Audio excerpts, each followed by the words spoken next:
সারা রাত্র ছিল দ্বন্দ্ব, কথা ছিল ভালো মন্দ, এবার দিব আমরা সাঙ্গ করি, উদারতে দিব পারি, বলবেন সবাই তাড়াতাড়ি, পালাই আমরা সাঙ্গ করি।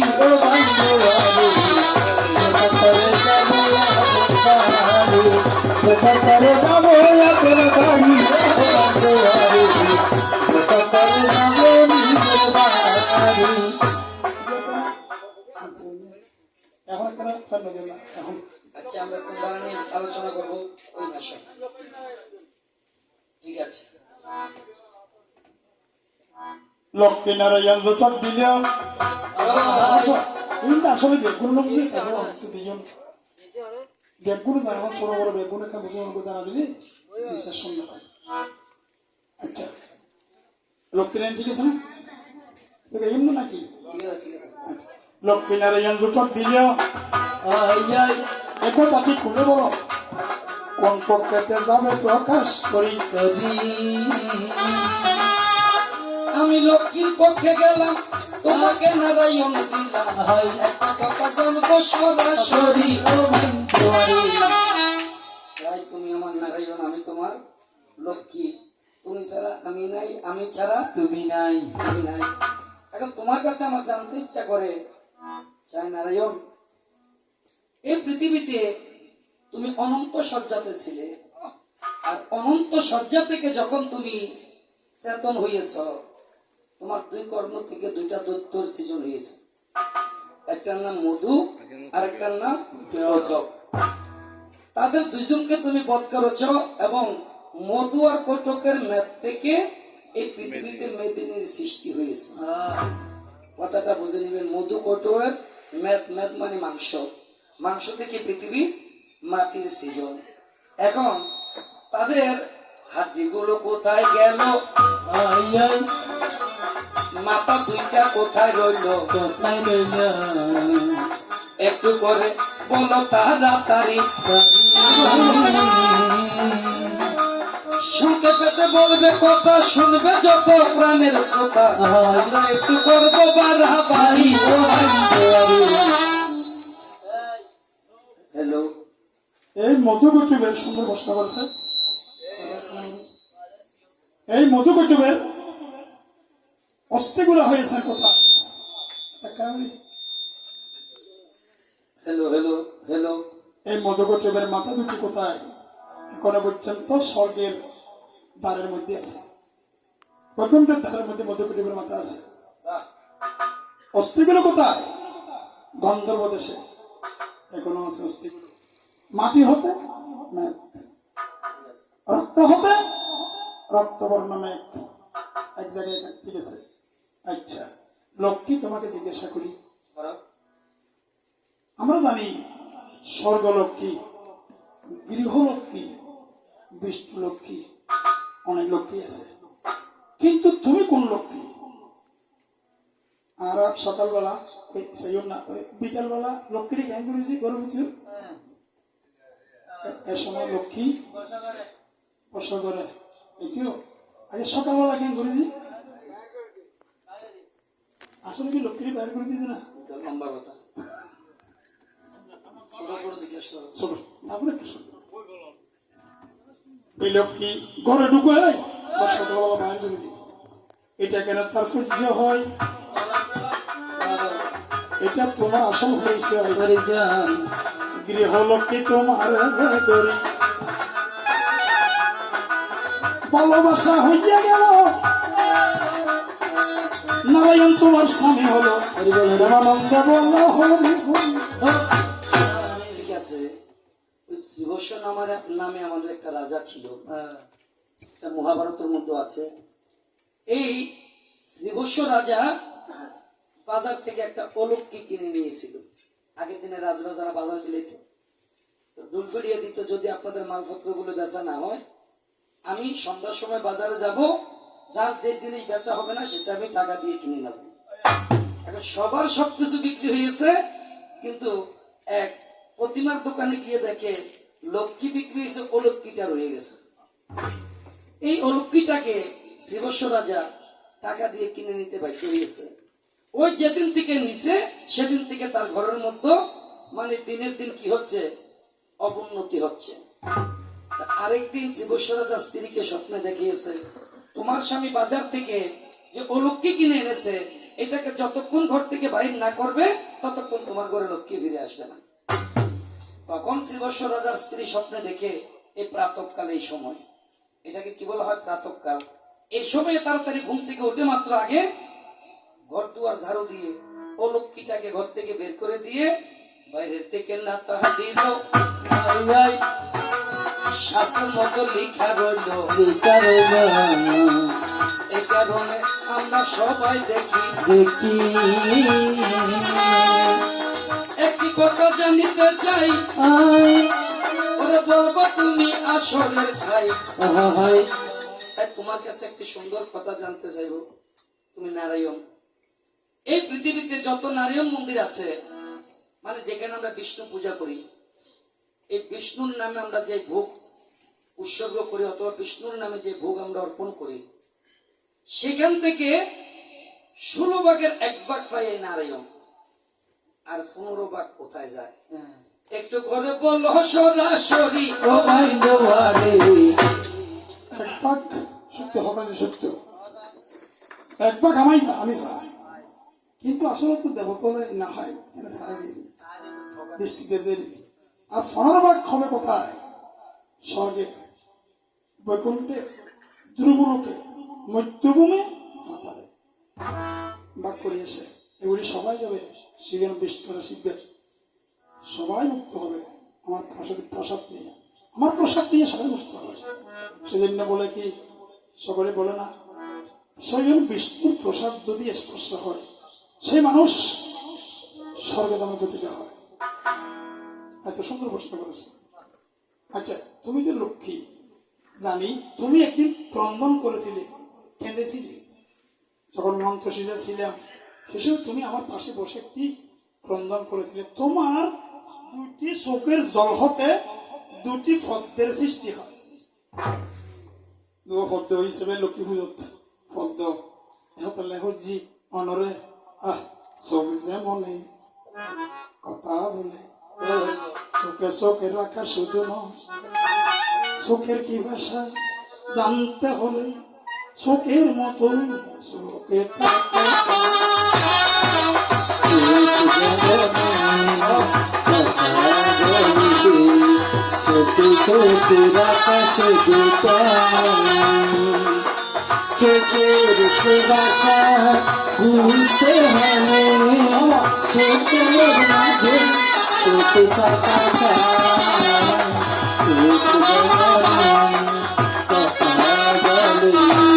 ঠিক আছে।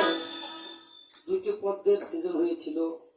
ওই আপনারা দেখবেন অনেক পুকুরে কতগুলো লাল রঙের কতগুলো পদ্ম ফুল দেখা যায় না, আছে কি? এগুলো কিন্তু মহা ঔষধ। কেমন মহা ঔষধ? কোনো মা কোনো বোন যদি ঋতুস্রাব যদি বন্ধ না হয়, সেখান থেকে একটা ফুল নিয়ে এটাকে কষলিয়ে যদি তাদেরকে যদি এই রসটা যদি খাওয়াই দেওয়া যায়, আর কোনো ডাক্তার বৈদ্য কোনো কিছু লাগবে না। 1 নম্বর। 2য় নম্বর, এটা অশ্বরোগের ওষুধ। এই সৃষ্টি কোথায় থেকে? চোখের জল থেকে। আরেকটা পদ্ম থেকে কি হয়েছে, আমাদের পৃথিবীতে কতগুলো কদম বৃক্ষ আছে, এই লক্ষ্মী পূজা তার কোনো ফুল লাগুক না লাগুক, কিন্তু কদম বৃক্ষের ফুল লাগবে। তো আমরা কদম বৃক্ষের ফুল পাই না বলে ওই টেরি বাজার গিয়ে সেখান থেকে শোলা দিয়ে কতগুলো কদম বৃক্ষের ফুল বানায়, সেগুলো কিনে নিয়ে লক্ষ্মী পূজাতে দিতে হয়। আর এই লক্ষ্মী পূজা করলে মানুষ ধনের জন্য অধীন্য হয় বলে কেমন, আমি আমার বাংলাদেশ থেকে একটি প্রমাণ দেব। বিক্রমপুর নামে একটা জায়গা আছে, ঢাকার দক্ষিণে বিক্রমপুর। এই বিক্রমপুরের মধ্যে একটি জায়গা আছে, যে জায়গাটার নাম হয়েছে ভাগ্যকুল। এই ভাগ্যকুলের মধ্যে একটা কুণ্ড জমিদার বাড়ি আছে, ইউটিউবে চার্জ দিলে পেয়ে যাবেন। কুণ্ড জমিদার বাড়ি, তারা ছিল দীন দরিদ্র। এই কুণ্ড জমিদাররা ছিল, রিসিভ করো, তারা ছিল দীন দরিদ্র। আর এই কুণ্ড জমিদাররা যখন দীন দরিদ্র যখন ছিল,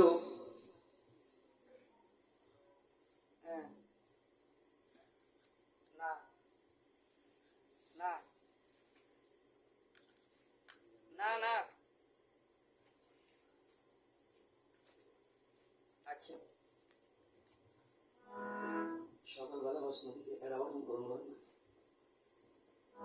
না পাকানো উত্তর বান দিবে হরে কৃষ্ণ তাই যদি সত্যের মন্ডলী এখন এই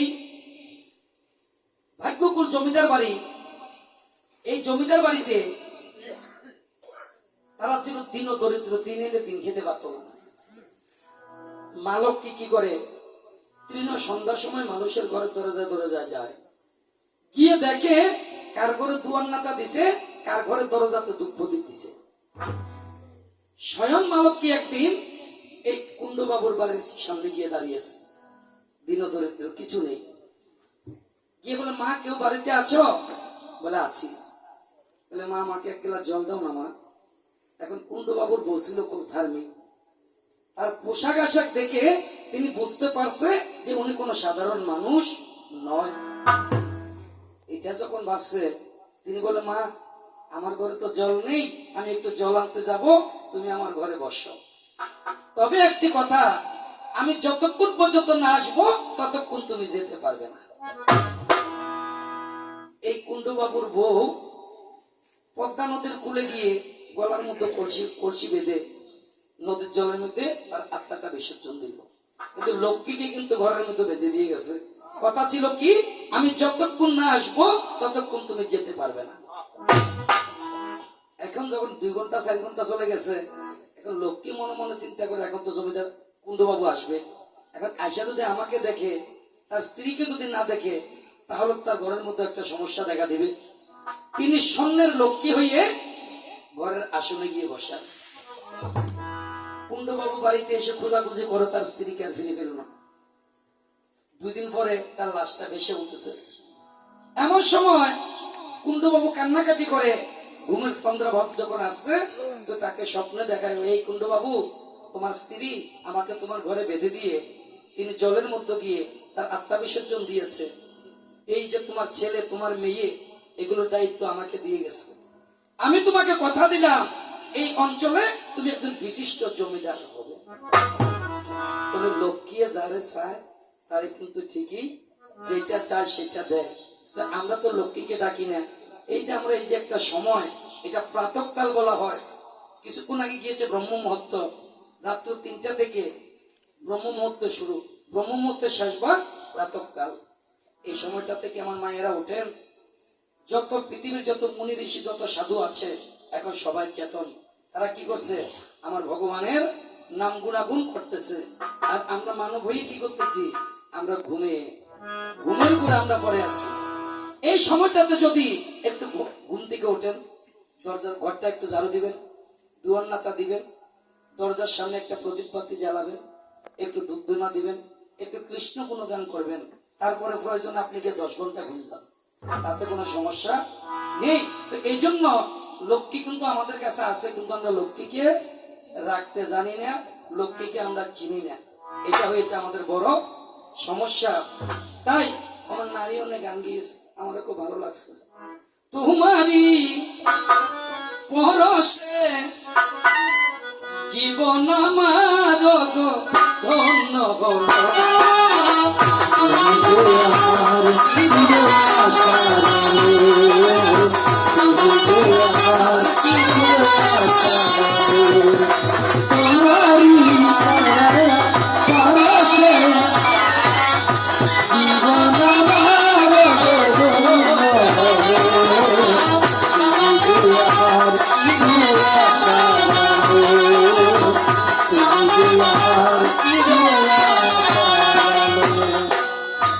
সুন্দর হয়ে গেছে, সুন্দর হয়ে গেছে। এখন আমার কোনো প্রশ্ন নেই আর, কেন যখন প্রশ্নের উত্তর পেয়ে গেছি সেজন্য এই সকালবেলা ব্রহ্ম মুহূর্তে আমরা এই বৃন্দাবনের মানুষেরা মাসি পিসিরা ফুলের সাথে হাতে লইয়া বৃন্দাবনের সাথে ফুল তুলে, সেজন্য এই সময়ের মধ্যে সকলেই বলে আকাশের হাতে আছে এক রাশনি, বাতাসের হাতে কিছু রাত্রির গায়ে জমে জোনাকি, তটিনীর বুকে আকাশের হাতে আছে বাতাসের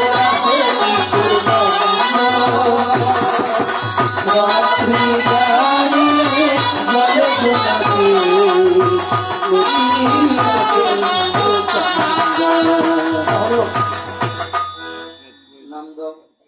এবার আমরা ধর্ম মহৎ একবার হরি নামে যত পাপ করে পাতও কীর্তি সাধ্য হয়েছে তত পাপ করে। বল হরি বল। হস্তে করো গৃহকর্ম মায়েরা মুখে বলো হরি অনাই এসে দিতে পারবেন একদিন।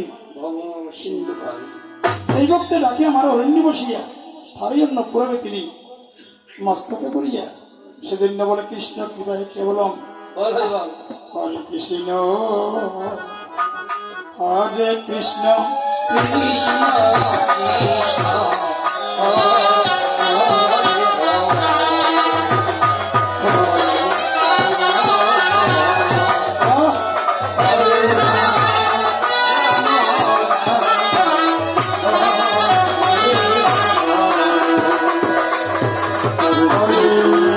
কৃষ্ণ হরে কৃষ্ণ।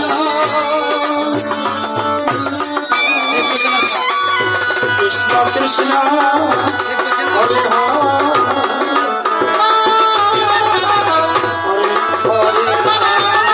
হরে হরে রাম রাম রাম হরে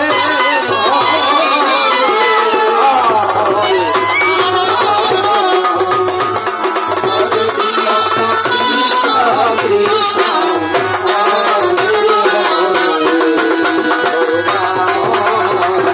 হরে রাম রাম রাম